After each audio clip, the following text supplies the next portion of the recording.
Okay. So, this is an NMOS, no? And the other one is a PMOS, no? So, note, no? It's kind of reminiscent of the NPN and the PNP BJTs, no? Bakit? Ito si NPN, di ba?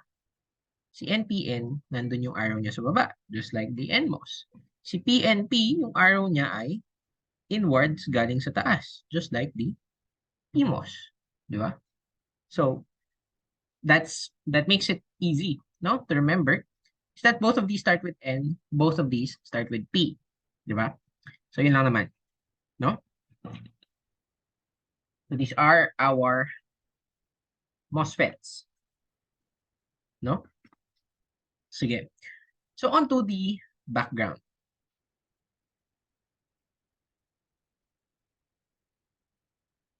All right. So bakit? Ano ang MOSFETs?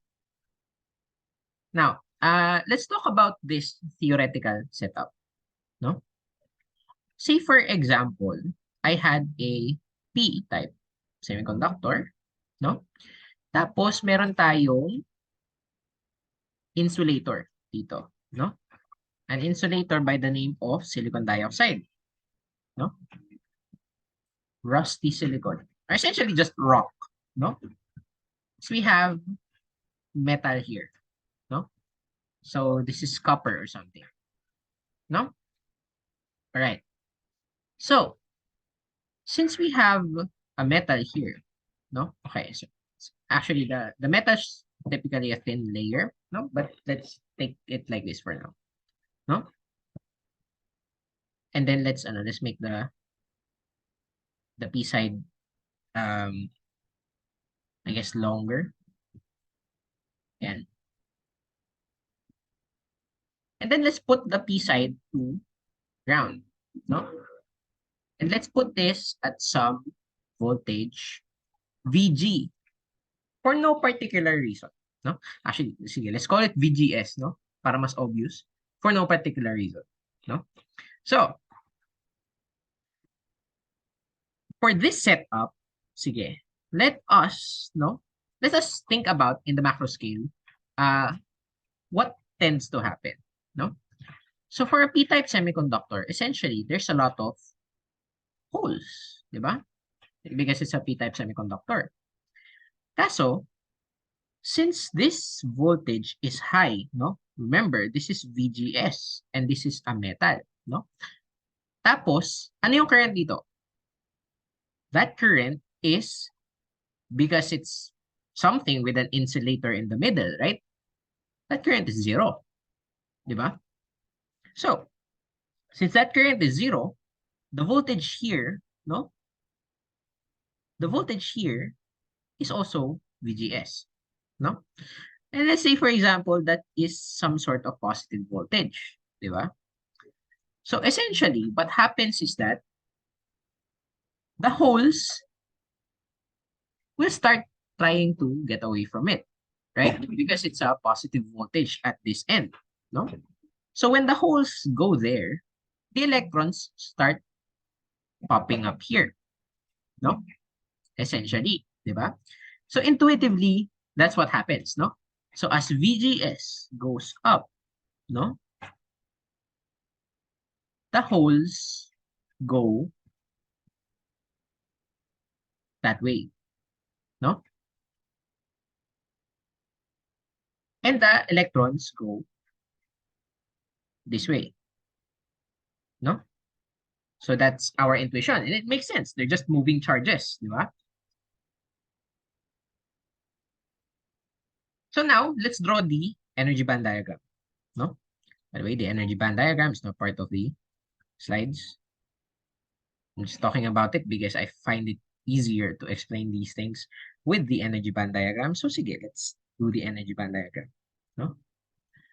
For a P-type semiconductor, ang energy band diagram niya ay ganito ang itsura, di ba? EC, EV, intrinsic energy.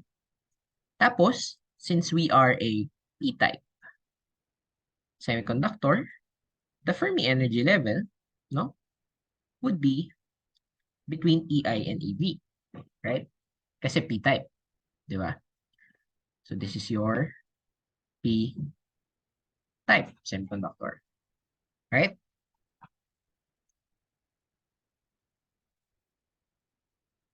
So, kapag walang voltage, no? Of course, wala mangyayari, di ba? Ganyan lang siya, no? At VGS equals 0, no? Walang voltage.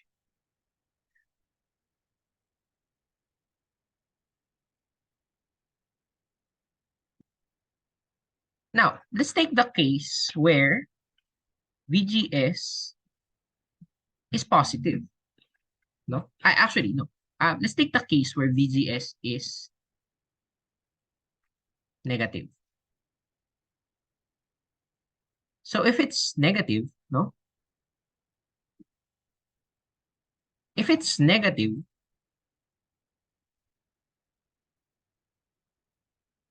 the electrons are blown away, no? They don't like being near it, right? So essentially, what happens to the energy band diagram? It starts curving upward, no?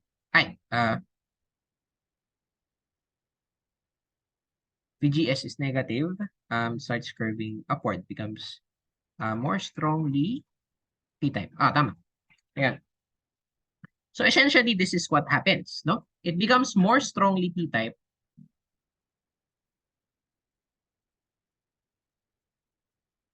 It becomes more strongly p-type kapag negative si VGS, no? Which kind of makes sense because the electrons, no, they now roll away from the insulator contact, di ba?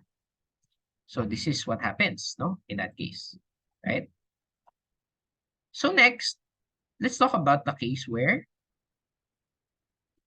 VGS is greater than 0, no? Now this is interesting kasi we're not going to be more strongly p-type, no? Essentially, what's going to happen here, no, is we're going to be less p-type, no? And to be honest, like the actual term for this happening, no? If VGS is greater than 0, then 'di ba, yung electrons natin are attracted to the insulator edge, no? Kaya pababa yung band bending. Just the intuition that electrons will be wanting to go here, no? Because of a voltage means that there's band bending, 'di ba? So ganito yung nangyari, no? And it's going to be and we call it depletion. Bakit natin tinawag na depletion? Because our semiconductor went from a well-conducting doped semiconductor back to an intrinsic semiconductor. Note that EF is now equal to EI. It's an intrinsic semiconductor at this point, no? At this specific energy band diagram configuration, di ba?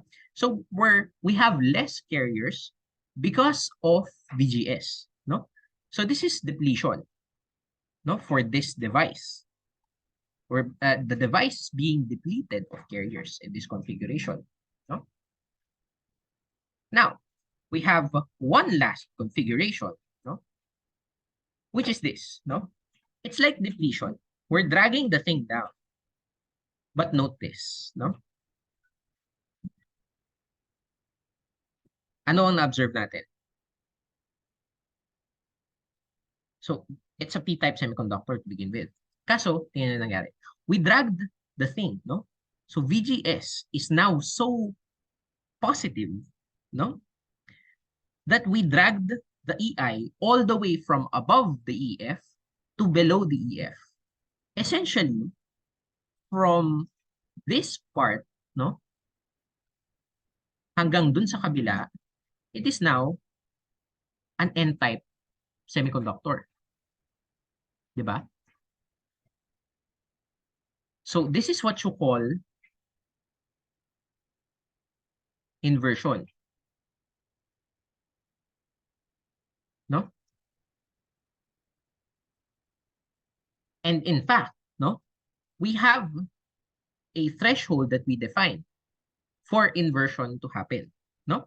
As in, right, the voltage must be, you can see it here, no? The voltage must be 2 times EI minus EF, di ba?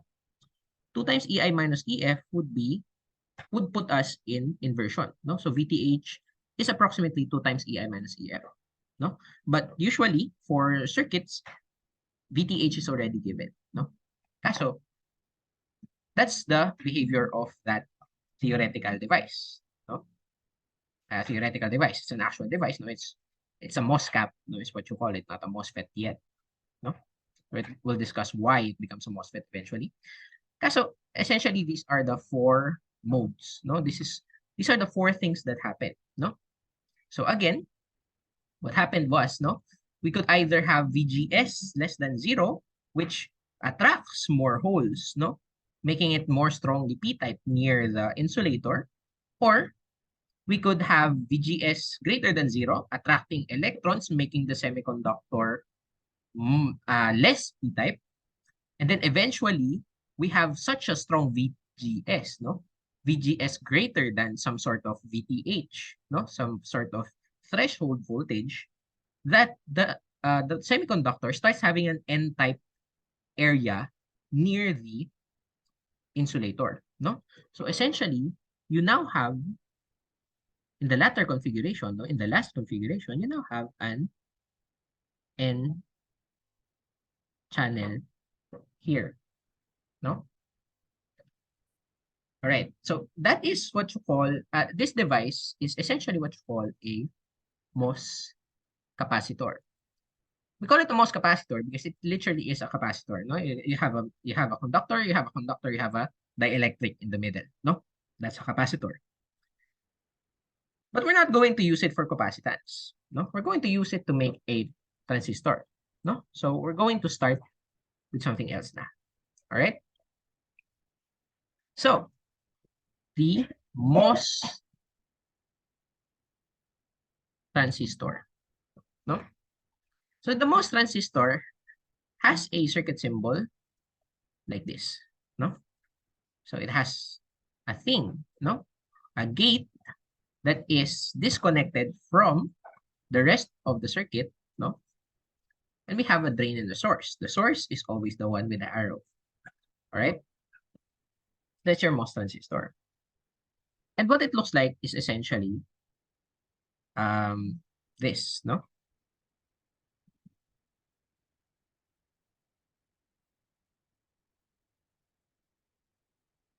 So I have here an N, a P, and an N, no? So we have this device. Now, I'll ask you this.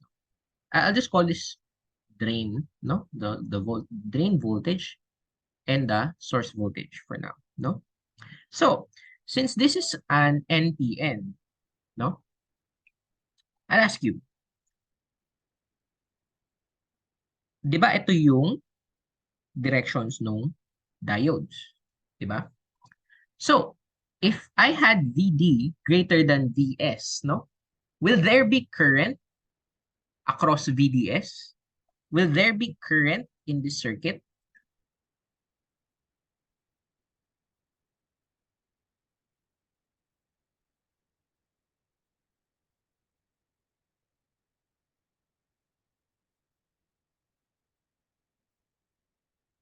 Well, the answer is no.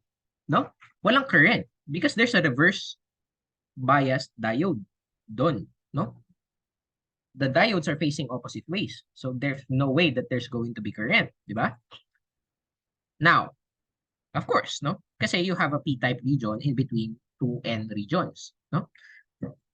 And what did we learn just now? We learned that inversion, no, can take place if we put in a semiconductor contact here that has an insulator and a metal contact. And let's call that the gate contact. No? So now, if the p-type, no, substrate was in ground, no, So if the p-type substrate was connected to ground, no, and Vs is also connected to ground, no.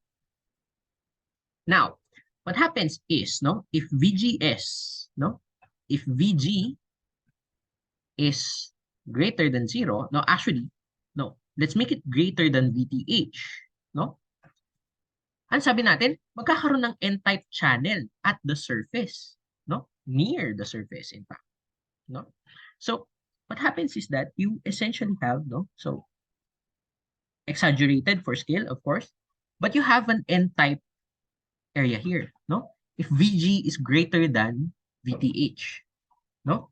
Remember, the p-type substrate, no? We call this the substrate. The p-type substrate or bulk, no? The p-type substrate is grounded. So VG being greater than VTH is exactly this scenario, no? Which means that you have an N-type channel there. So, if I ask you again, no? Ngayon, na VG is greater than VTH, and we apply a voltage across VD and VS, no? So if we apply a voltage there, no? Then of course, there will be current. Kasi we now have just an N-type semiconductor with some sort of resistivity, no? Across the drain and the source. All right? So this is the main principle as to how MOS transistors work. No? Sige. So, does anyone have any questions about that so far?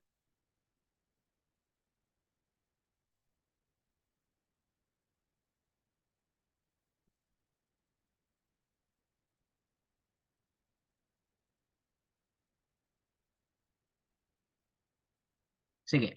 So, no one has any questions. I'll be going ahead with IV characteristics, no?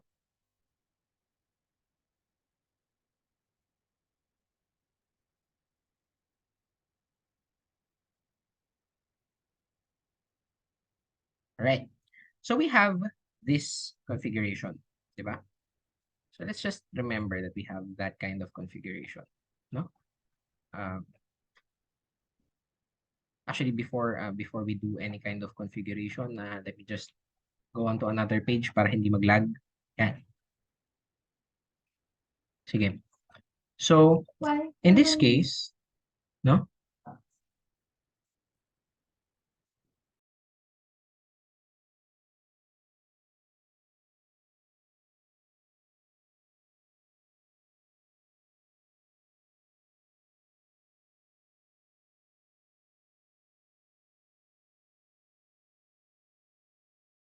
So, in this case, no?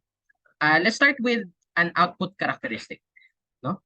So we have a drain current, no? ID. So, 'di ba ito yung device natin, no? So your drain current is the current here, no? And this is your VGS. And this is your VDS, no?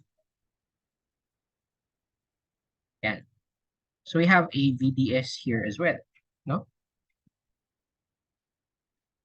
So, let's assume na merong channel, no? Meron tayong N-type channel. That's great. So, meron tayong N-type channel. So, we assumed na VGS is greater than VTH, no?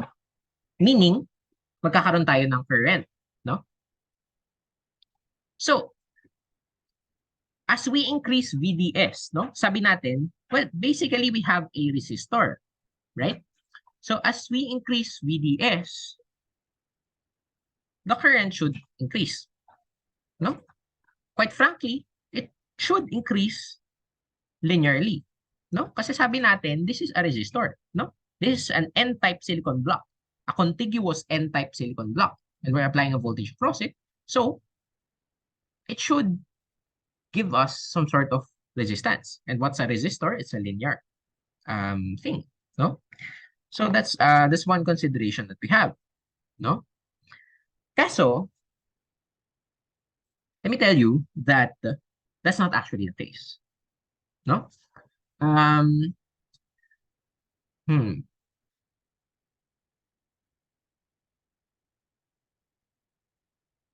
Sige, I don't quite have the explanation right now, no? But in fact, it's not exactly linear, but it's slightly, well, not slightly, it's quadratic, no? But essentially, it still has the properties that we desire from a resistor. ID, if VDS increases, ID increases, no? That's what it is, no? And so, no? Until some point, no, this happens. Until some point, the configuration of our thing, no, given VGS is greater than VTH, no, until some point, our thing, no, will behave like a resistor, a contiguous N-type block, no? And we call this region of operation the linear region of operation. All right? Tapos, at some point, no? At some point, actually, VD, no? VD becomes greater, no? So VDS, rather, no? This point is actually VGS minus VTH, no? This dotted line right here, no? After that VGS minus VTH, the channel actually pinches off, no? So you guys can like ask me in person or whatsoever if you guys want a more detailed explanation as to why the pinch off happens. But essentially, the VD is now high enough that it affects this small area, no? Kasi 'di ba, inaakyat ni VD yung voltage, no? That's why VDS is starting to get higher. So eventually, VDS will be greater than the difference between the VGS and the VTH. But the VGS minus VTH is actually what creates the channel. So nag-cancel out yung influence ni VD at saka ni VG dito, no? VD is pulling up the bulk while VG is of course, well, trying to be greater than the bulk, no? So you have a pinch off, no? Physically, that's what happens. Eh, anong effect ni pinch off? Sige, let's write that in red, no? The pinch off essentially says na hindi ka na linear. The drain current saturates, no? The drain current starts to become constant with respect to any higher VD, no? You cannot increase ID anymore, the drain current, you cannot increase it anymore while increasing the drain source current, no? And you call this the saturation region, no? So those are the two regions of operation of the MOSFET. Well, in fact, actually three, no? Can someone tell me what the third region of operation is and what the condition for it would be?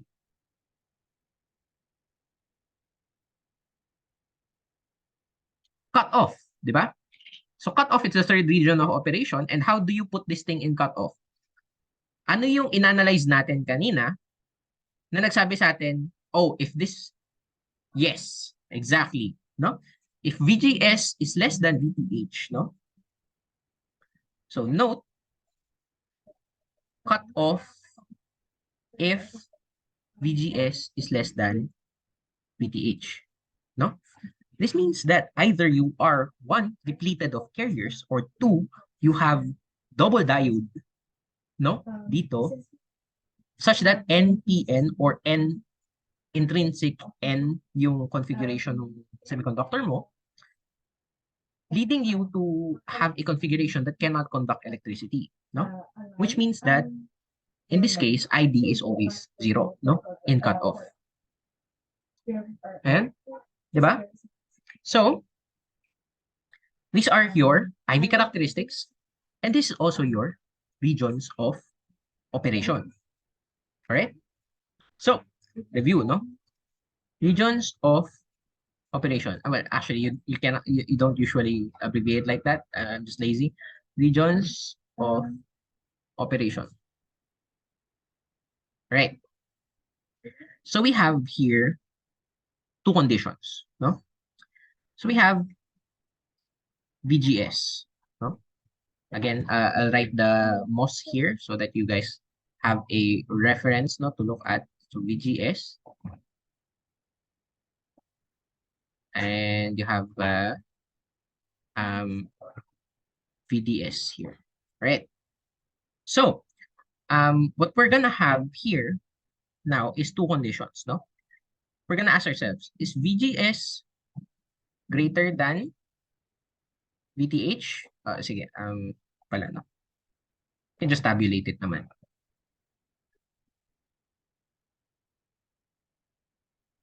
If VGS is less than the threshold voltage, then we'll be in cutoff, no? If VGS is greater than VTH, then we'll either be in linear or saturation, no? And the thing that we use to decide whether or not we're in linear or saturation is, look at this again, no? VDS must be either less than or greater than this thing, no? So, if VDS is less than VGS minus VTH, we are linear. VDS is greater than VGS minus VTH, then we are in saturation, no? So we have these regions of operation for a MOSFET, all right? So, any questions about this so far?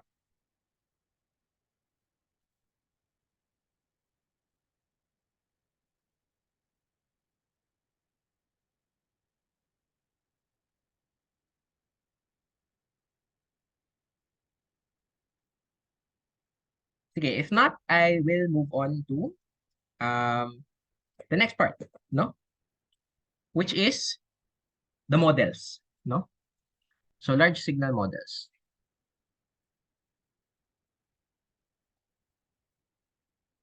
Or DC models. So again, we have three regions of operation: cutoff, linear, and saturation. Now, so let's talk about those. So I have here an NMOS, no? And we have a VGS greater than VTH. And we have here a VDS, no? That's less than VGS minus VTH, no? So, sige, actually, medyo cluttered, no, kapag sinulat ko siya ng ganon. So, I'll just say it straight up, no? If we're in the linear region, the large signal model is actually a resistor, no? With some sort of RDS on, right? And through some derivation, no, the slides show you this, but you find that this is 1 over K VGS minus VTH, no? So we have a 1 over K minus 1 over K times VGS minus VTH as the resistance, no? As the on-state resistance. And though actually this is just an approximation, no? The one real equation that we tend to use for the linear region is actually this one, no? So we have ID is equal to some K, no? So we'll talk about this later. We call this the process transconductance, no? So this is some sort of proportionality factor. Remember the scale current, IS for BJTs? That's this thing for MOSFETs, no? So now what you have is VGS minus VTH, no? So it's proportional to VGS minus VTH, but given this is considered biasing, for example, no? What's important is you also have a VDS over 2 times VDS. No? So this is the linear region equation. No? For an NMOS. No? Remember, this is an NMOS. No? So this is a linear NMOS. And so this is your linear NMOS and this is your ID, no, for the linear region. Next, let's talk about saturation, no? So in saturation, what do we know? Well, we say that it doesn't vary linearly, no? In fact, we said that it saturates versus VDS, no? So what does this thing depend on? Well, in fact, it just depends on VGS minus VTH, no? So our MOSFET turns into, no? So this is a VGS, no? It turns into a dependent current source, no? That gives out a drain current of K over 2 VGS minus VTH squared. Note, wala tayong VDS dito, no? This is why in our output characteristic earlier, no? We didn't have any change in it's essentially constant, no? With ID is essentially constant with respect to VDS, no? And it varies quadratically with respect to VGS, no? So as we vary VGS, no, we're going to have some characteristic curves, no? So this thing goes up as VGS goes up, no? So that's the behavior of a MOSFET in saturation, no? So this is saturation, no? Right? And now it's time to talk about the, well, okay, sige. Lastly, no muna, let's talk about cutoff. Ano ang small signal model ng NMOS in cutoff? Of course, it's an open circuit, no? Because what we know is that ID equals 0. Easy, no? Right.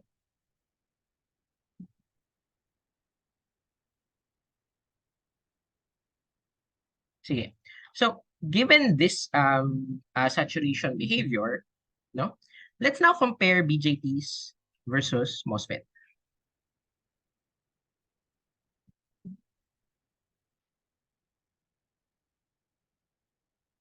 So, the info that we have, sige, let's put this in a new slide, essentially. The info that we have, no, tells us essentially, no? Okay, given this graph, no, we have equivalence, no, for the BJT behavior and the MOSFET behavior, no? So the linear region,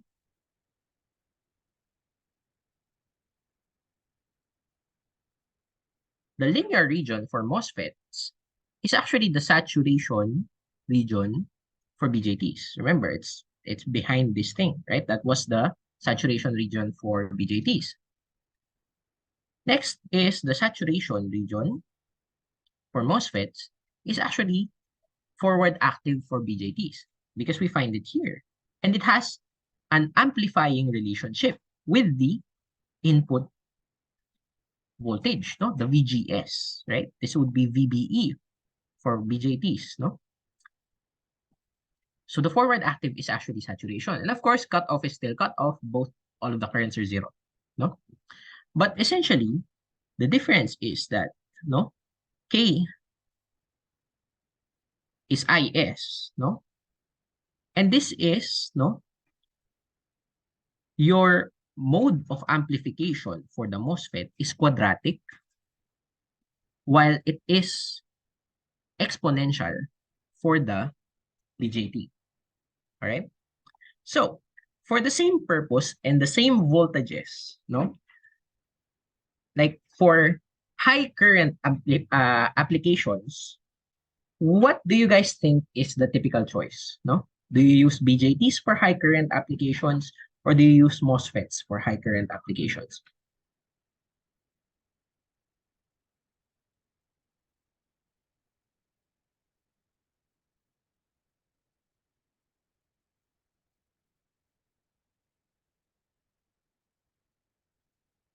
I actually believe you use BJTs. And it makes sense, no? Bakit? Exponentials grow faster than any other polynomial, no? So if this was x to the n, e to the x will eventually outgrow x to the n, no matter what, no?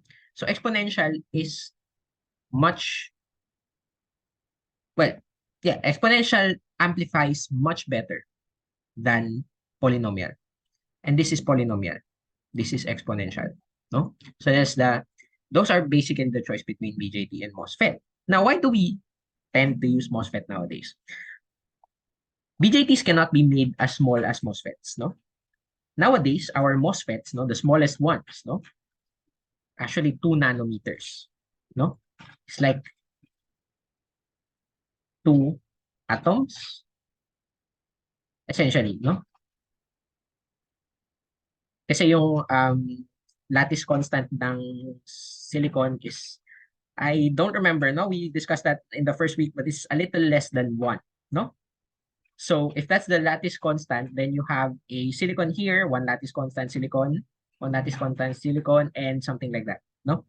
So actually, it's like 4 silicon atoms thick, no? If you are at 2 nanometer technology, no? Which is insane, no? BJTs cannot be made that small because of short channel effects, is what you call them. Short channel effects. Uh, Basta pumapangit yung behavior na yung performance ng BJT much more than MOSFET if you try to make it smaller, no? Essentially, yun lang naman yung difference, no?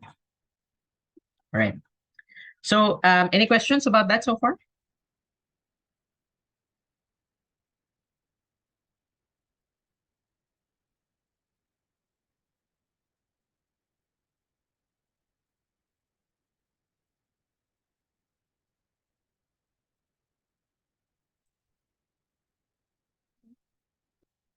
Sige. Okay. So, if there are no questions about that, let's move on to K. So, let's talk about K, the process transconductance.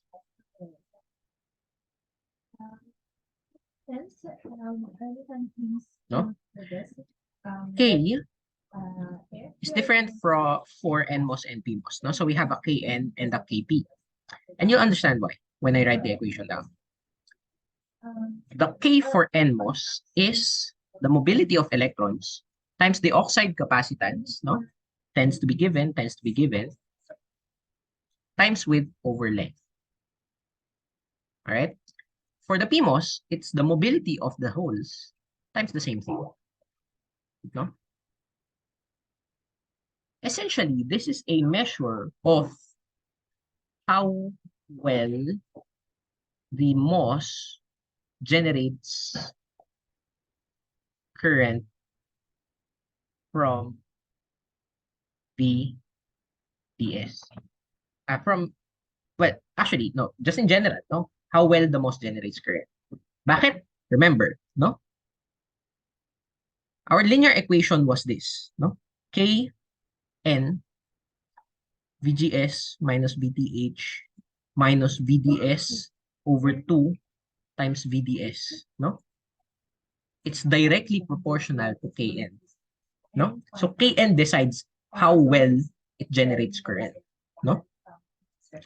And for saturation, we also have Kn over 2 VGS, sorry, VGS minus VTH over 2, over 2 squared, no? So it's also directly proportional to Kn. So any small change in Kn becomes a direct change in all of the currents generated by our MOSFET. No?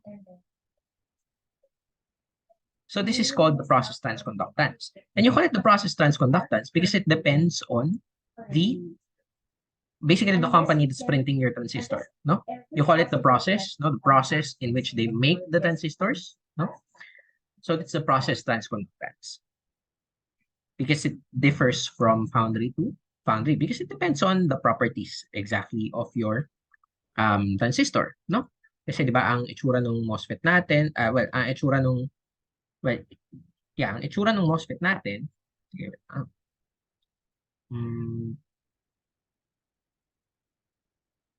hindi siya na-save. 'Di ba ito ang itsura ng MOSFET natin? So marami siyang parameters, no? You have doping of source, doping of drain, doping of substrate, how thick is this thing, no? Conductivity of your gate, no? There's a lot of things that could possibly decide this, no? So that's your process transconductance, and it's different for the NMOS and the PMOS. All right? So lastly, NMOS lahat ng example ko. So paano yung PMOS? The slides give you different equations for PMOS, no? But I have a suggestion, no? It's more of a personal thing to me, but I'd say I never actually memorized the PMOS equations, no? What I have instead is this, no? When you have the circuit symbol of a MOSFET, no? So for example, PMOS, no? Ay, nalit siya. All right. So, for example, ito, PMOS, no? So, for the linear region, ano yung equation mo? Well, your equation would be, no? The drain current, of course, no, drain current, actually, IDS or SD, no? Doesn't matter, no? Doesn't matter which one, right? You know a general direction that the current from drain to source should go because you are given the arrow. No? Alam mo kung ano yung current, no?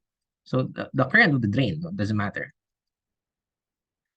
The current is going to be based off of, well, of course, the K, no? Either N or P, doesn't matter, no? Times yung VGS, V minus VTH, no? So this is either VGS or VSG. Now, I would write this as arrow, no? So, this voltage that you subtract, no, to some VTH, to some threshold voltage, which can be negative or positive. No? Negative siya kapag PMOS, positive siya kapag NMOS, but you are given some sort of number and you absolute value that, no? Doesn't matter what it is. You take this voltage, no? The voltage difference between the start of the arrow of the symbol and the end of the arrow of the symbol, and you use that here, no?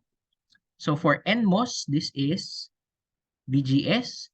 For PMOS, this is VSG, no? But it doesn't matter, right? And then, that's what you use, no? Essentially, you're already done, no? So for NMOS, this is VDS over 2 times VDS, no? For PMOS, this is VSD, dalawang VSD yan. But how do you know what you use for that? This is the let's call it VM, no? It's the voltage across the MOS in the correct direction to induce a current, right? So let's call this VM as well, no?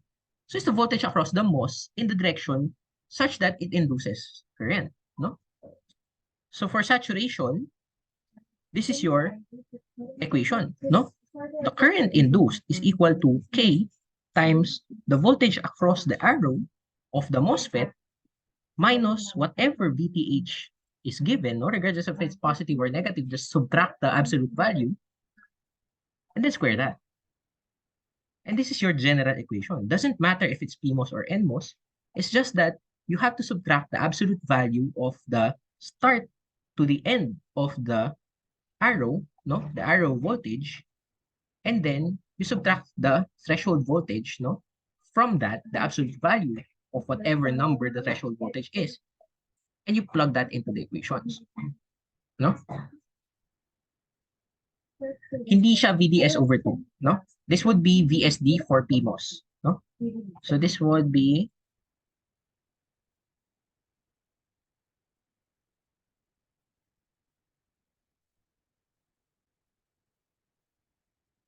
N, no? So it doesn't matter. It should just be the voltage across, like kung resistor yan, yung tamang voltage na mag-induce ng correct current, di ba? So yun lang yun, no? So this probably the most independent of PMOS or NMOS equations that you could have for this, no? So yun lang siya, right?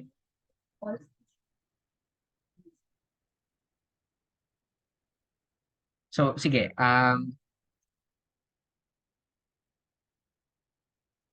tama, may over 2 sa saturation equation. Nice catch, no? So there's always an over 2 here. Some textbooks kasi nilalagay na nila yung over 2 dito sa definition nito, no? So, depends on which book you find from. I'm pretty sure one of the books in the list ng references natin would use over 2 dito pa lang, no? But yes, this is what we use. Sige. All right? So, with that, let's go on to a simple example, no? Which I'll run through really quickly.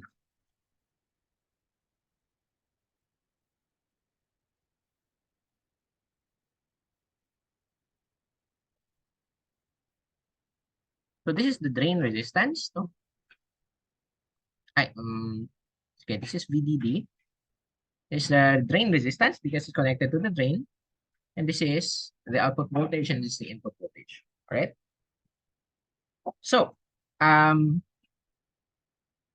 let's put names on these things. So apparently this is 10 volts and this is 5 kilo ohms, no? Tapos, properties ng transistor, we have VTH equals negative 1 volt and K is equal to 0.5 milliamperes per V squared, no? All right. So, what we have now is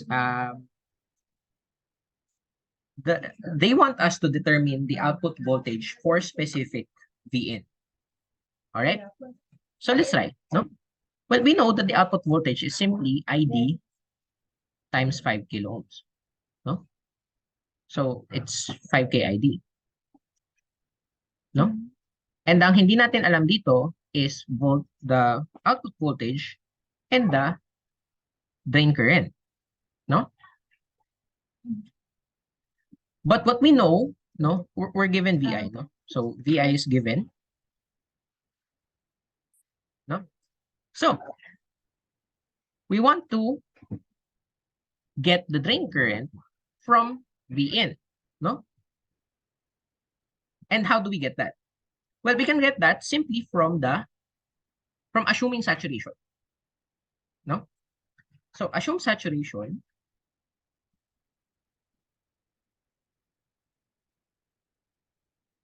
So we assume saturation, no?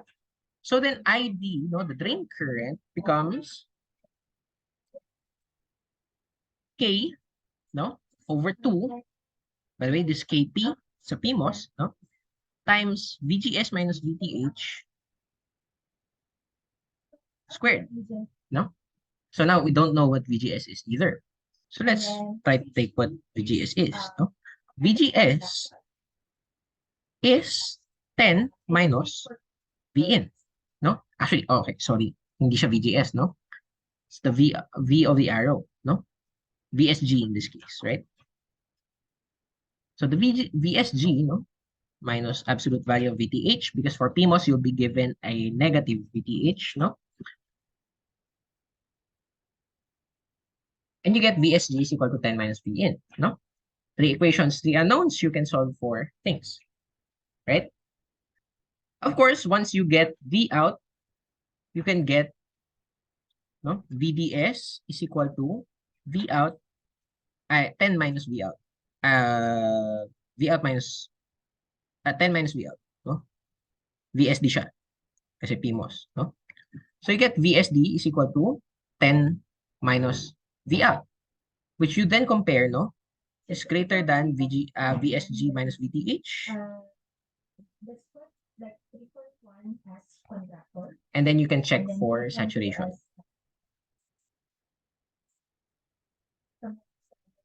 Or rather, check if it's linear, no? If it's linear, you redo the equations using the linear equation, no? But that's essentially how the flow of your solution should go, no? To compute for anything from a MOSFET, right?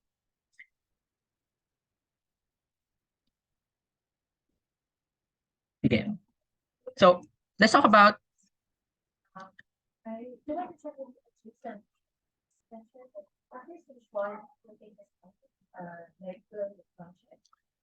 channel length modulation, no? Now, in reality, di ba, ito yung pinakita kong graph kanina, no?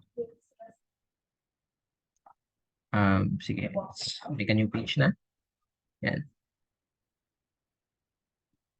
So, this is, I don't know, this is how we started the entire thing off, no?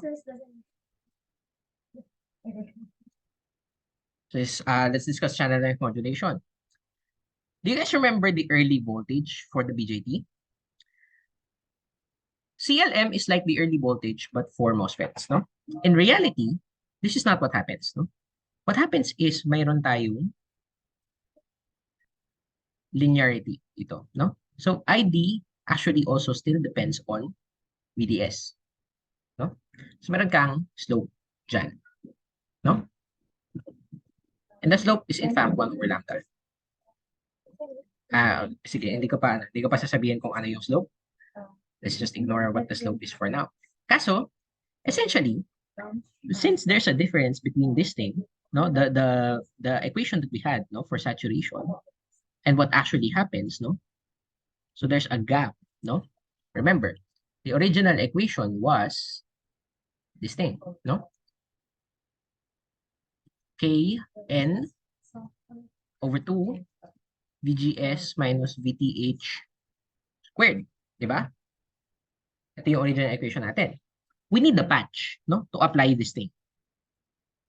So ang patch natin is simply 1 plus lambda times VDS, no? Where lambda is some small factor, no? Typically 0.001 or 0.01. Actually, malala na yung 0.01, no? Ganun. Thereabouts, no? But lambda is the CLM parameter, no? But essentially, you just multiply this to your original equation and you take into account this change in the ID with respect to VDS in saturation, no? And it's just slight naman. All right?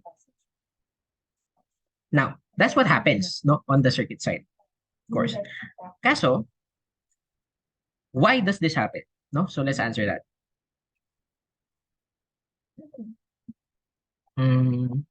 Don't want to redraw, so let me just dig it up again. This thing. All right. Sige. So, what we have is this thing, di ba? We had this figure for everything that was happening. And remember, no, meron tayong pitch, we had a pinch off for the saturation region and such. So let's keep that.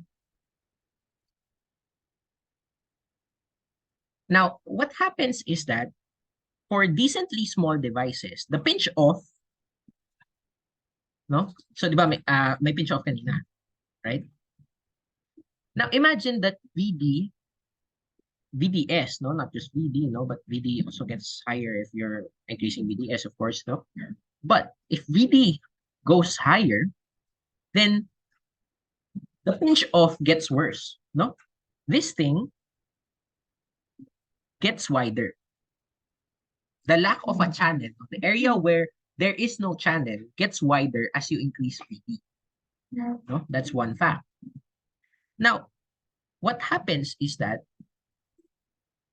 the length, no, of the MOSFET, the effective length of the channel, no, for things to go through the MOSFET, the length of the channel goes down. No? So the length of the channel goes down. And so, what happens, no? Remember that the process transconductance has this equation. Mu n C ox over times width over length, no? And this length is actually the length of the channel, no? So, since if VDS goes higher, the length of the channel goes down, then this L also goes down, diba? As VDS gets higher. So since this goes down, this goes up. And what does this affect? The current. That's why it goes up, no? So that's the reason why we have the channel length modulation. And that's why it's called the channel length modulation, no? Because we modulate the channel length with respect, because of VDS, right? So anyone have any questions about that?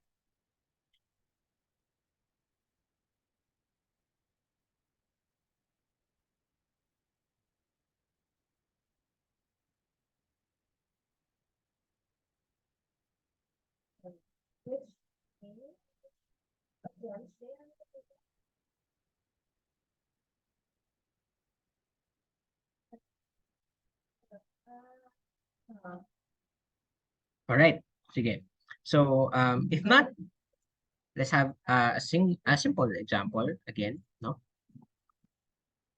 But this time, let's include CLM. So apparently here, VDD is 5 volts. VN is 2 volts. RD, ano ba yung RD kanina? 5K? I guess it's 5K. 5K, tas ito si V out, no? And then we are also given transistor parameters KN. Sorry, hindi siya NMOS, PMOS siya. So KP. KP is 0.5. And the threshold voltage is -1, no? Told you guys, no? -1 yung given, no? Kasi negative yung binibigay sa atin kapag PMOS, which is kind of like, that's the reason why I like the arrow thing. Anyway, we're given KP and VTH for this MOSFET, and we want to solve for V out if 1 lambda is 0, meaning there's no CLM, no? So ano yung process natin? Assume saturation first, di ba? So if we assume saturation, then we can find a drain current, no? We don't know what the drain current is yet. So you have KP over 2, 5 minus 2, no? So VSG minus absolute value of VTH squared, no? And we also know that well, we don't know VSG yet, but it's quite obviously 5 minus 2, di ba? Because that's the voltage across the arrow of the MOSFET, di ba? So 5 minus 2 yun.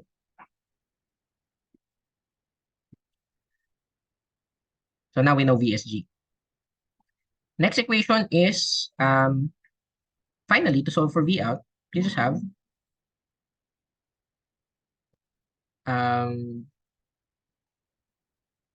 5K ID again, no? And you get the answer, di ba? Yun lang naman yung kailangan nating gawin, no? For case 1, no? Now let's do case 2. Case 2,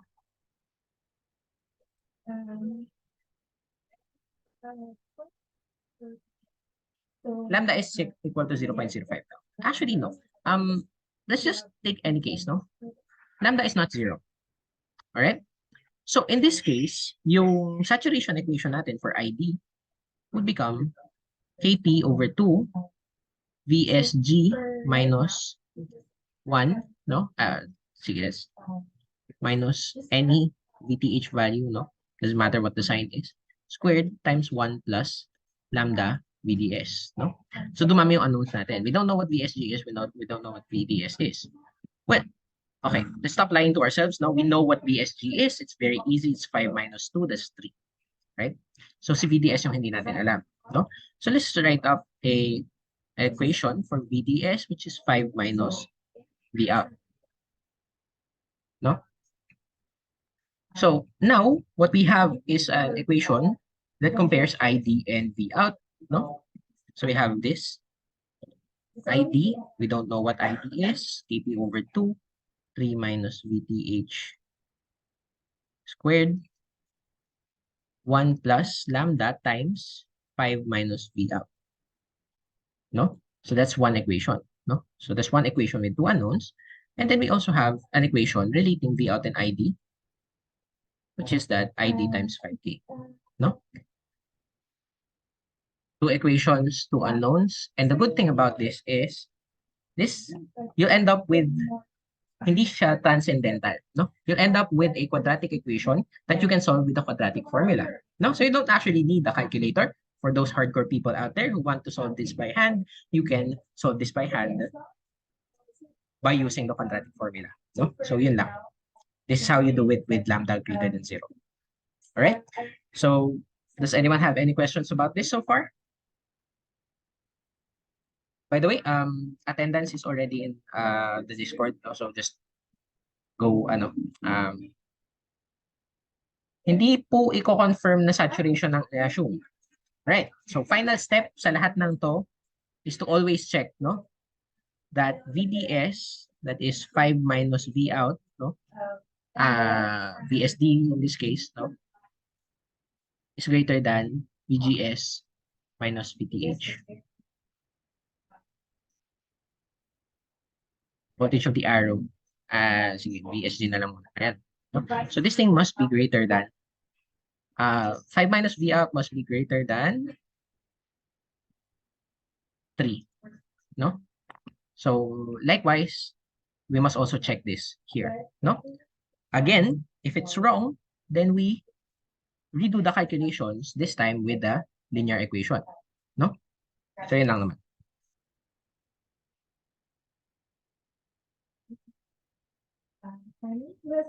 So, yeah, of course, you always go through the calculations na we go through it assuming saturation, but we of course check if VSD is greater than VSG minus VTH or VGS is greater than VDS, no?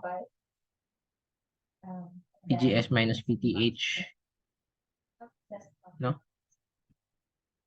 And you get some sort of formula, no, that you need to make sure is satisfied, and then you, if it's not satisfied, then you have to redo the calculations with the linear version. Clarification lang po, lagi po bang absolute value si VTH? Yes, no? So, the slides may show you equations where the VTH does not have absolute value. I tend to always place an absolute value in the VTH, no? Because it helps with the general formula that I showed earlier, which is the one concerning the arrows, no? So this one, so long as you subtract VTH from the voltage of the direction of the arrow, no? So the voltage across the arrow, then it doesn't matter the sign of VTH, no? Though, of course, if you follow the equations in the slides, it doesn't matter either. No, they should also be correct. All right?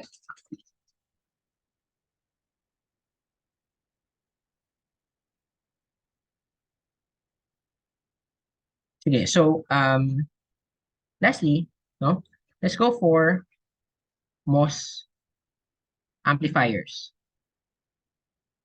As before, we're gonna make a voltage transfer characteristic, no?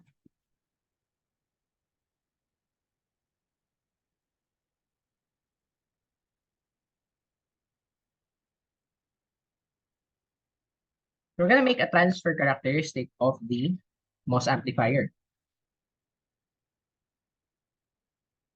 But before that, no, of course, hindi naman natin isusulat yung buong lookup table kasi um, ginawa na para sa atin ni Sir Chicho. No?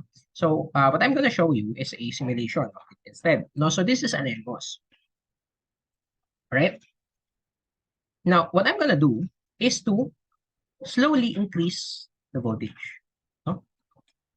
So, as we slowly increase the voltage, we can see that at some point, no, the current turns on, no, as we increase the input voltage. So, can someone tell me what the threshold voltage, what's VTH for this transistor?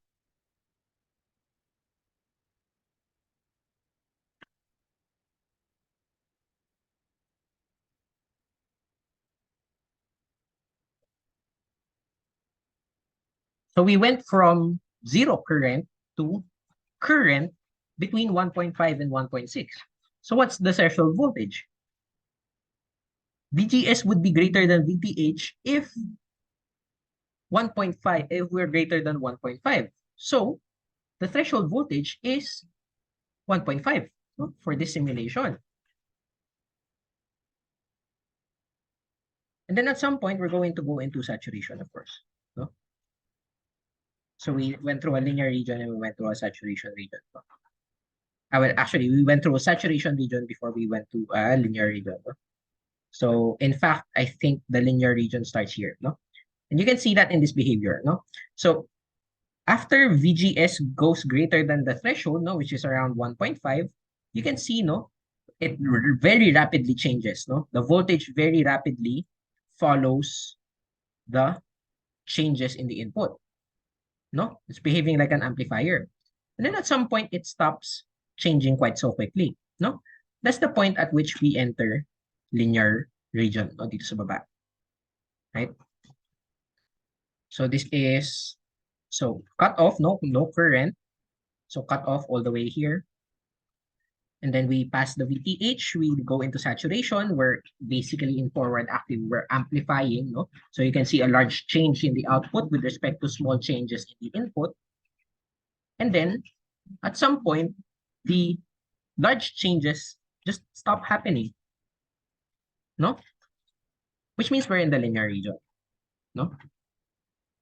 But essentially, what we saw is that pababa ng pababa yung voltage, no? As the input goes up, right? Which we've seen before, no? If we analyze the circuit,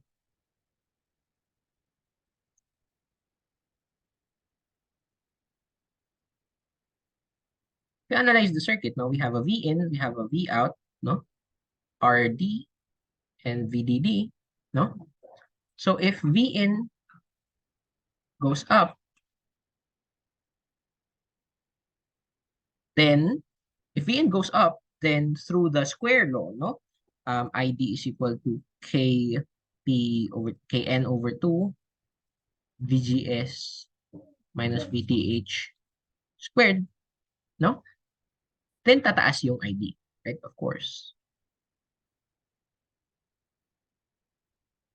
So ID increases, which means that since ID increases, the voltage drop across RD also increases, lowering the output voltage, no? So we have a rough sketch, no? Let's make the rough sketch, no? So we'll start at cutoff, no? So as the input voltage, no? If since VI is equal to VGS, then of course, no, before the threshold voltage, wala pang magbabago, no? Kasi walang current, di ba? So we'll be stuck at VDD, no? And then we'll go into saturation, no? We'll go into saturation because VGS is now greater than VTH. But the VDS is greater than VGS minus VTH. Remember, no? V out. To, di ba? This is V out versus V in. And V out is VDS, no? But at some point, no, we're going to cross some sort of Y value that is VGS minus VTH, no? And in fact, no, this would be square. Sige, sorry, mali yung proportions ng drawing, but that would be a square. Sige, pag ganun daw siya.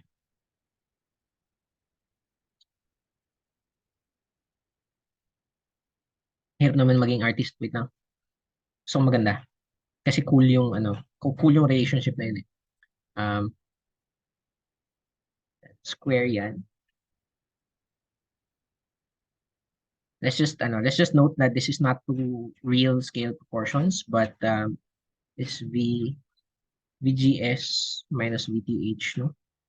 So, a square directly away from this VTH, no? You'll turn into the linear region, no? Bakit? Kasi, bakit square, no? From VTH, no? For VGS minus VTH to be equal to the output, no? Must be directly diagonal from this VTH. Di ba? So, after this, no? After that point, VDS is now greater than VGS minus VTH, no? Because this, no? This is VGS minus VTH, no? And after this point, VDS is now less than, no? VDS is now less than VGS minus VTH, no? Because this is VGS minus VTH, no? So that's VGS minus VTH. So if you equivalently, if you flip that up, no, this would be the square, no, and VDS, which is output, no, must be less than that. So mapupunta ka na sa linear dito, no. So that's the shape that we predict, and well enough, no. Sir Chicho's simulations show us exactly that, no. We go from a cutoff, and the threshold voltage is around 1 volt here, no? So we then transition from the cutoff to the saturation region. And then at some point, no, we hit the VGS minus VDS is equal to VDS is less than VGS is less than VDS minus VDH. No? VDS, okay. VDS becomes less than VGS minus VTH at some point, no, which would give us this plot, no? All right? So, sige.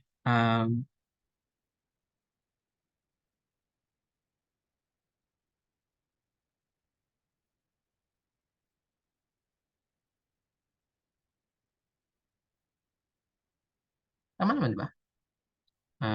Wait lang. I'm just rechecking something kasi hindi lumalabas yung box eh. Pretty sure that box exists.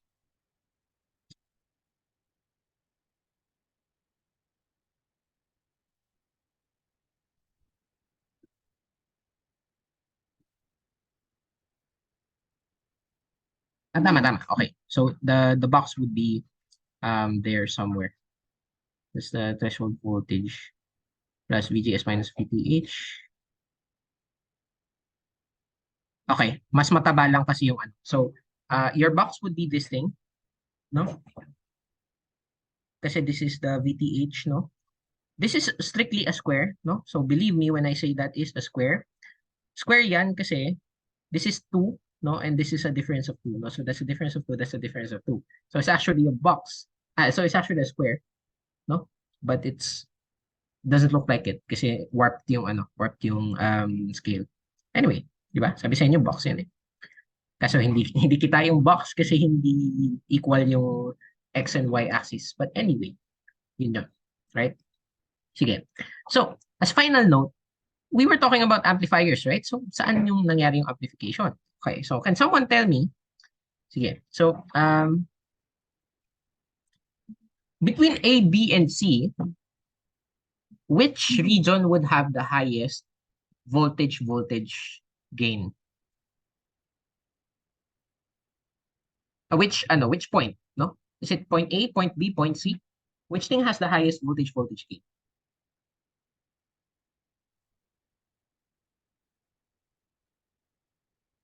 It is point B, right? Tama. Because the gain, again, is the slope, no? So it's the highest, since B has the highest slope, it has the highest voltage gain, no? So yun siya, right?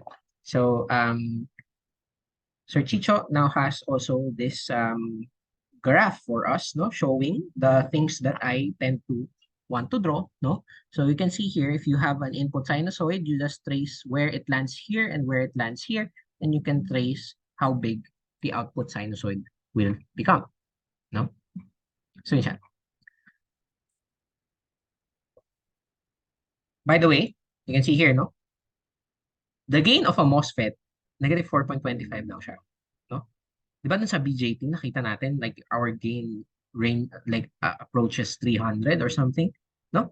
So that's the trade-off, no? MOSFETs can be really small, but their gain is much smaller. Then again, but if they're small, you can just put in a lot of MOSFETs to be one big MOSFET, one very good gain amplifier, di ba? So that's why our op-amps are still MOSFETs, because we can fabricate them at very, very small scales. So yun lang siya. With that, that's also how far I reached for the WFX section. So um, with that ends our lecture for today. No, so in light of this Friday, no, I won't be here. So well, okay, I'm not in Triple E either right now, no, but I will be less available on Friday. So what happens is hindi tayo magkaklase on Friday. I will just upload a lecture video discussing the rest of the MOSFET module, no? So MOSFET amplifiers and MOSFET biasing. Also, next week, Wednesday, is November 1, which is a holiday. So I will also be uploading a lecture video na lang on that day, no? And then, and of course, Friday, hindi holiday, no? So we're going to be meeting each other on Friday. So yun lang, no? With that, thanks guys for attending, and I'll see you guys next Friday, or well, you'll see me in the video anyway, no? So yun lang, no? Thanks guys, and I'll see you guys next time.